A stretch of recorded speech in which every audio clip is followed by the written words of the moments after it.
नमस्ते दोस्तों आज हम बात करने वाले हैं नाभि चक्र के बारे में। इसे धरन भी बोलते हैं कि धरन हट चुकी है और इसे नाभि चक्र भी बोलते हैं।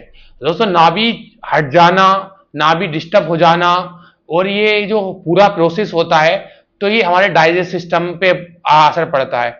हम खाते पीते हैं तो तुरंत हमें मोशन आता है, हमें बाथरूम भागना पड़ता है और इससे बहुत सारे कॉम्प्लिकेशन आ जाते हैं। बाद में कैल्शियम की कमी भी आ जाती है।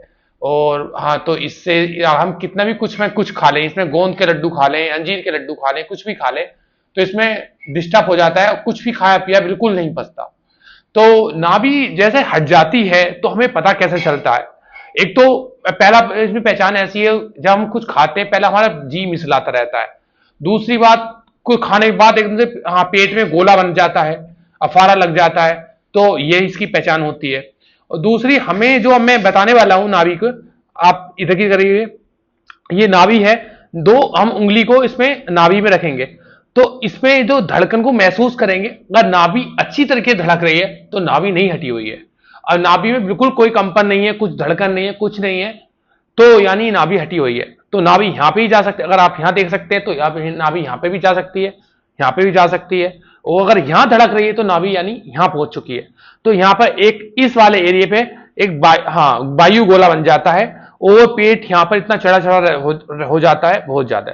तो नाभि हम कैसे इसे सेंटर में ला सकते हैं? तो बहुत सारी विधियां हैं, जो आज में सबसे बहुत सरल विधि है, तो आप कोई भी घर पे कर सकता है। तो मैं उस विधि के बताने वाला हूं। तो जैसे कि मेरे पास है एक कप, हम इस कप से नाभि को सेंटर में ला सकते हैं।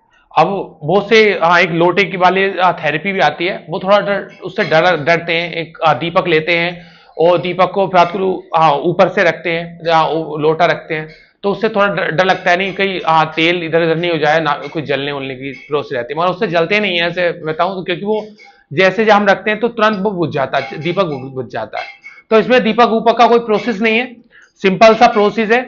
ऐसे रखेंगे, नाभि के बीचों बीच रखेंगे ये, और हम वैक्यूम से थोड़ा सा इस तरीके से, और विशेष रूप से ध्यान रखें अगर खाली पेट ही क्रिया को करना है, कि भरे पेट पे नहीं करना है, ठीक है। ऐसे हल्का सा वैक्यूम करेंगे इस तरीके से, और इसे 2 मिनट 2 से 3 मिनट तक हम इसे छोड़ देंगे इस तरीके से।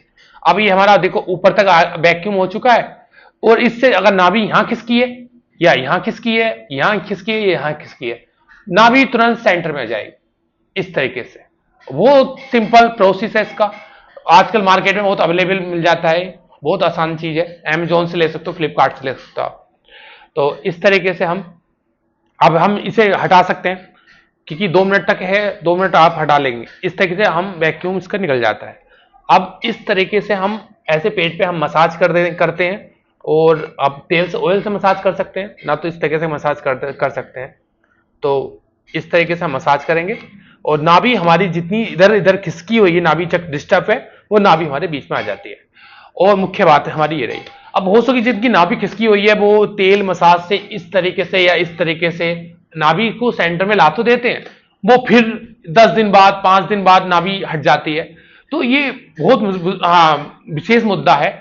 तो नाभि हटना, बार बार डिस्टर्ब होना, तो इसके मैं आज आपको 5 आसन करके दिखाऊंगा, बताऊंगा, जो आपके पास, आप इसकी भी कोई जरूरत नहीं है। वो मुख्य कारण क्या होता है इसमें नाभि में? ये होता है हमारी मांसपेशियां कमजोर हो जाने का।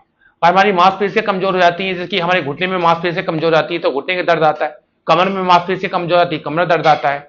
तो सारा खेल हमारी मांसपेशियों का है। मांसपेशियों को हम जितना मजबूत रखेंगे, उतना कहीं भी हमें दर्द नहीं आ सकता। अब मैं एक 5 अपने योग आसन बताऊंगा इसमें, जो आप करेंगे तो कभी नाभि कभी आपकी हटेगी नहीं, और पेट की मांसपेशियां इतनी मजबूत हो जाएंगी, और कभी आपका डाइजेशन बहुत बढ़िया हो जाएगा। ठीक है, पहला आसन जो हम करेंगे, पैरों को दोनों एक साथ ज्वाइन करेंगे, और इतने 60 एंगल पे हम इसे होल्ड करेंगे। शुरुआत में 1 2 3 4 5 6 7 8 9 10, रिलैक्स डाउन। फिर से इनहेल एक्सहेल कराएंगे, पहले पेशेंट को थोड़ा सा सांस लेंगे और फिर छोड़ेंगे। फिर से दोबारा करवाएंगे, 1 2 3 4 5 6 7 8 9 10, रिलैक्स। शुरुआत में क्योंकि इसमें एफर्ट ज्यादा लगता है, तो शुरुआत में हम 2-3 राउंड हमें करने ठीक है। तो अब पहला आसन है, इसका नाम है उत्तान पादासन। आप सब नोट कर लीजिए, जितना आसनों का नाम याद रखेंगे उतना आपको फायदा मिलेगा। अब दूसरा आसन हम करने वाले हैं, इसी में ऐसे ही रहेगा और इस तरीके से हम करेंगे। इसका नाम है नौकासन। तो ये आसन जो है, पहले हमने उत्तान पादासन कराया, अभी नौकासन कराया। इसमें हम होल्ड रखते हैं, तो सारा एफर्ट हमारा पेट पे आता है, नाभि चक्र पे आता है। तो अप डाउन हो जाइए इस तरीके से। ये भी हमें शुरुआत में 10-10 सेकंड होल्ड रखना है, ठीक है। अब तीसरा आसन आता है हमारा सेतुबंध आसन। और पैरों को बेंड करिए और लेग्स नीचे डाउन होइए और अपनी पीठ को उठाना है, उठाएंगे इस तरीके से। पीठ को उठाएंगे और इस तरीके से हम होल्ड करेंगे, जैसे कि हम 20 सेकेंड इसमें होल्ड करेंगे। 1 2 3 4 5 6 7 8 9 10 11 12 13 14 15 16 17 18 19 एंड 20 लेग्स।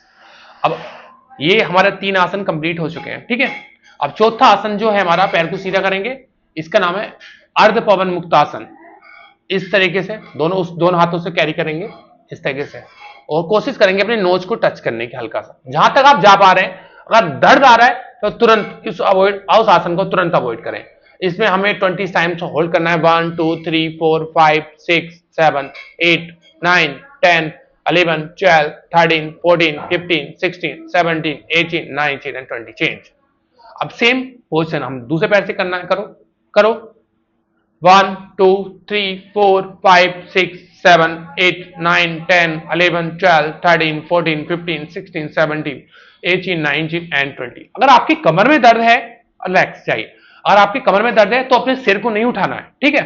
अब हमने ये करा एक एक पैर से, अब हम करेंगे दोनों पैरों से। दोनों पैरों को बैंड करिए और इस तरीके से उठिए, फेस को उठाइए, कोशिश करें। हाँ 1 2 3 4 5 6 7 8 9 10 11 12 13 14 15 16 17 18 19 एंड आसन बचता है इसमें, तो उसे हम बालासन भी बोलते हैं। ये बच्चों जैसा होता है। इस पर हाथ को इसे पकड़िए दोनों हाथों से और कोशिश करेंगे अपनी नोज से टच करने की। ये सब नाभि के आसन बताए मैंने आपको, ये बाल आसन बताया और जितने ये आसन बताए हैं, सेतुबंध आसन, उत्तान पाद आसन, नौक आसन, तो इस आसन में हमें करना है। अब दूसरे पैर से करिए इस तरीके से, ऐसे। और जहां आपको दर्द हो, पैर में दर्द हो, कहीं दर्द हो, और तुरंत उस आसन को हमें आगे नहीं करना है। हम वो सेंसेशन बिल्कुल नहीं देते जहां आपको कहीं चोट, कभी आपको दर्द हो, कोई पीड़ा हो जिससे हमें दिक्कत और ज्यादा बढ़े, तो हम कोई काम नहीं करेंगे जिससे हमें आगे दर्द बढ़े। रिलैक्स। तो दोस्तों ये 5 हमारे आसन थे। अगर आपका नाभि चक्र कमजोर है तो वो मजबूत हो जाएगा, और आप इस अभ्यास को करते हैं और थोड़ा कप का सहारा लेंगे। अगर नाभि हट रही है बार बार तो कप का सहारा लेंगे और आपको नाभि चक्र बहुत अच्छा मजबूत होने हो जाएगा। और अगर आप ये बीमारी बहुत गंभीर बीमारी है, आप इसे ध्यान से देखिए ना, तो आगे जाके बहुत आपका डाइजेशन बिगड़ जाता है और कैल्शियम जैसी कमी हो जाती है, फिर घुटनों में दर्द आ जाता है, हमारी मांसपेशियां बहुत कमजोर पड़ जाती है। तो ऐसे ही छोटे छोटे अभ्यास हैं, इन्हें अगर नाभि चक्र पे आप ध्यान देंगे तो नाभि आपका मजबूत होगी, पेट अच्छा मजबूत होगा। ऐसे ही योग अभ्यास को अपनाते रहिए, स्वस्थ रहिए। धन्यवाद।